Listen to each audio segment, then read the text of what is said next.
नमस्कार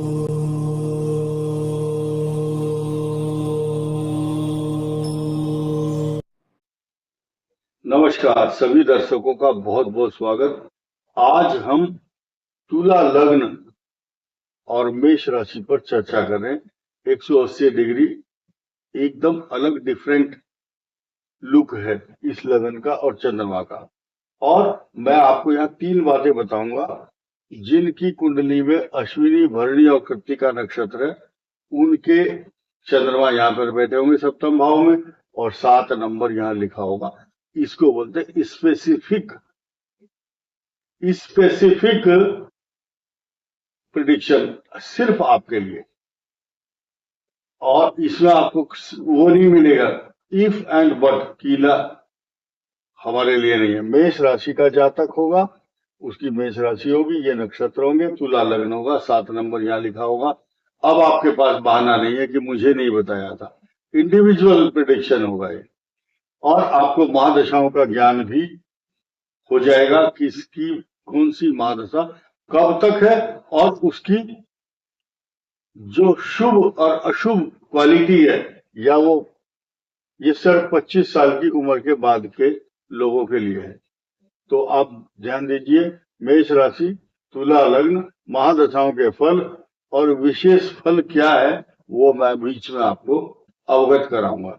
आइए जानते हैं। नंबर 1 तुला लग्न है। पहले इसके कारक भाव को समझिए।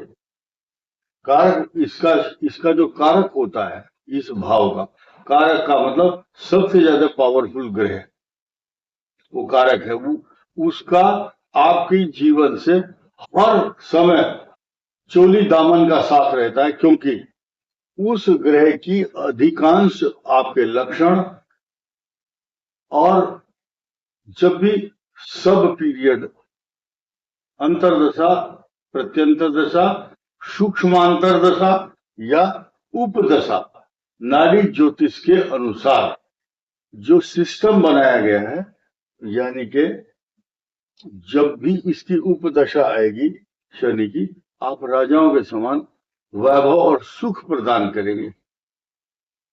आपने देखा होगा बहुत से आदमी अगर किसी नेता के कृपा पात्र बन जाते हैं, भले ही वो कितना पढ़ा लिखा ना हो, उसको उच्च पद प्रदान कर देता है वो ग्रह। तो इसका मतलब यह है कि अज्ञानी व्यक्ति भी या अनपढ़ भी भाग्य के आधार पर उन्नति प्राप्त कर लेता। कारक को समझिए, ये 10 और 11 शनि। आइए अब जानते हैं जो अकारक है, जो अच्छा फल नहीं देता, वो भी समझिए।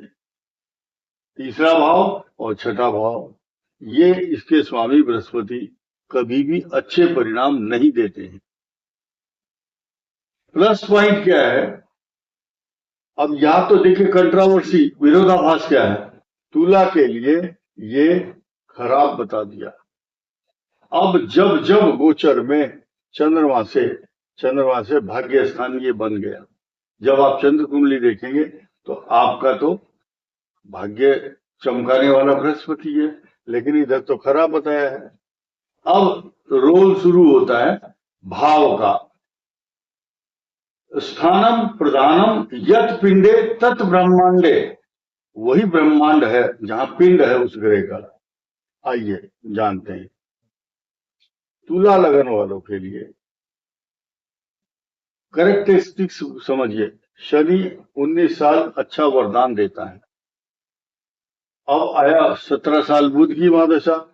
17 साल बुध की महादशा, 19 और 17 36 ईयर, तो आंख बंद करके आप समझिए लाइफ के अच्छे ही रहेंगे। गोल्डन पीरियड होगा, भाग्य उदय होगा, क्योंकि आपका भाग्येश बुध है। केतु इन्फेक्शन का कारक है, अष्टम और द्वादश भाव में ज्यादा अच्छे परिणाम नहीं देता, लेकिन 20 साल की शुक्र की महादशा, जहां सुख, वैभव और सोने चांदी, हीरा मोती, अच्छे वस्त्र आभूषण देगा, वही कष्ट भी देगा। तुला लग्न में वृषभ अष्टम भाव की राशि है, तो शुक्र अच्छे परिणाम नहीं देता है। अब आइए शुरू से बात करते हैं। इनकी 25 साल की उम्र के बाद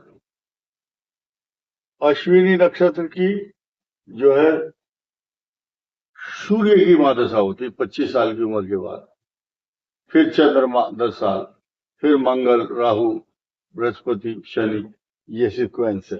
भरणी की चंद्रमा की महादशा होती है 26 के बाद, अनुमान 36 तक है। आप अपनी कुंडली में इंडिविजुअल खुद देख सकते हैं कब से कब तक है।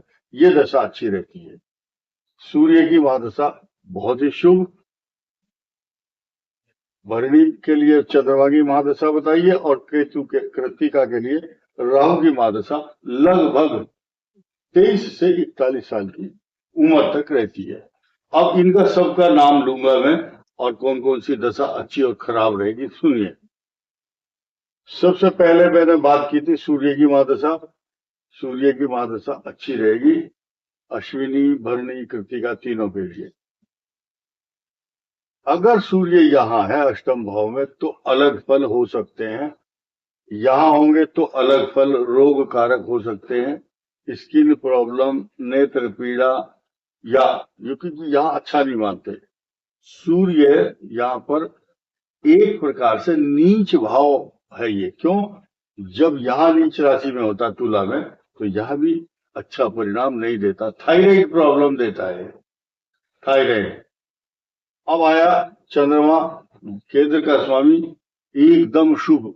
इस दौरान अच्छी स्त्री मिलती है, पढ़ी लिखी, गुणवान, और सबसे बड़ी बात यह है कि नौकरी करने वाली, या तो कंप्यूटर इंजीनियर, प्रोफेसर, जज, वकील, पुलिस अफसर, कुछ भी अच्छे पद पर होगी, सम्मानित, और कल्चर्ड होगी, धार्मिक भी होगी।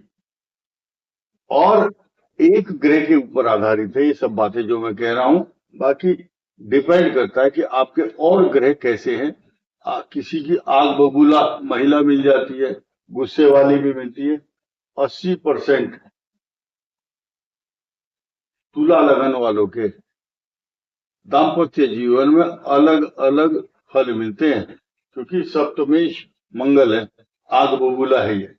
लेकिन मैं चंद्रमा को इंडिकेट करके बोल रहा हूं कि मैरिज लाइफ में जीवन साथी का बहुत बड़ा अच्छा योगदान माना जाता है। उसके बाद मंगल बहुत शुभ फल देगा, क्योंकि यहाँ का भी स्वामी है और यहाँ का भी, और राशि का स्वामी भी है। अधिकांश और लग्नों की बात करते हैं, शास्त्र कहता है और किसी के लग्न में यहाँ और यहाँ का स्वामी हो तो मृत्यु तुल्य कष्ट देता है। लेकिन शास्त्रों में स्पष्ट लिखा है कि यहाँ का और यहाँ का स्वामी मंगल न भौमो मारको भवेत, मारक नहीं होता, मृत्यु नहीं देता। जबकि सिद्धांत क्या है? इस स्थान का इस स्थान का स्वामी मृत्यु देते हैं। मैं किसी का एग्जाम्पल नहीं लूंगा, किसी को बहम हो जाएगा। और राहु की महादशा 18 वर्ष शुभत्व प्रदान करती है। राहु के बाद बृहस्पति की महादशा 16 साल तक कंपटीशन, झगड़े, परेशानी, लोन लेना, शत्रु खरीदने की आवश्यकता नहीं होती, आपको फ्री में मिलते हैं दुश्मन, जलन करने वाले, ईर्ष्यालु लोग। जहां जब 16 साल कष्ट पा जाते हैं, उसके बाद 36 साल, बृहस्पति के बाद 36 साल तक पीछे मुड़कर देखना नहीं पड़ता मेष राशि और तुला लग्न वालों को। क्योंकि 19 साल आपको जमीन, जायदाद, पैसा इकट्ठा करने के अलावा और कोई काम नहीं है। बच्चों की शादी, विवाह, उनकी तरक्की, उनको सेटल करना, सारे अच्छे लक्षण होते हैं। शनि को कहीं भी बिठा लो, यहाँ बैठ करके भी शनि आपको 100 वर्ष की आयु देगा, आपके संतान के लिए उन्नति देगा, क्योंकि यहाँ बैठ करके 10वीं दृष्टि यहाँ स्वग्रही होगी उसकी।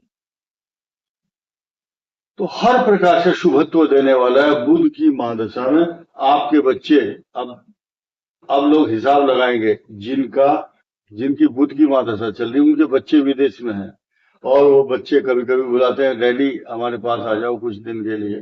तो इस चक्कर में तुला लग्न मेष राशि वाले विदेश का चक्कर लगाते हैं। ऐसी जिनका बुध यहाँ होगा, या यहाँ होगा, तो भी विदेश के योग बनते हैं। और आप गए, अच्छा विजिट करके आ जाएंगे। आपके लिए अगर कोई ग्रह खराब फल देता है ऐसी पोजीशन में, तो गणेश जी की आराधना और गणेशाष्टक स्तोत्र और हरे रंग की वस्तुओं का दान, घास, दूब घास गाय को दें, और 4 कोंपले दूब घास की सीधे करके गणेश जी को चढ़ाओ, 5 लड्डू भी या मोदक। गणेश जी मोदक प्रिय मुद मंगल दाता, विद्या वारिधि बुद्धि विधाता। और साथ ही साथ गणेश जी की खासियत क्या है? अंधन को आंख देत, कोढ़िल को काया, बांझन को पुत्र देत और निधन को माया।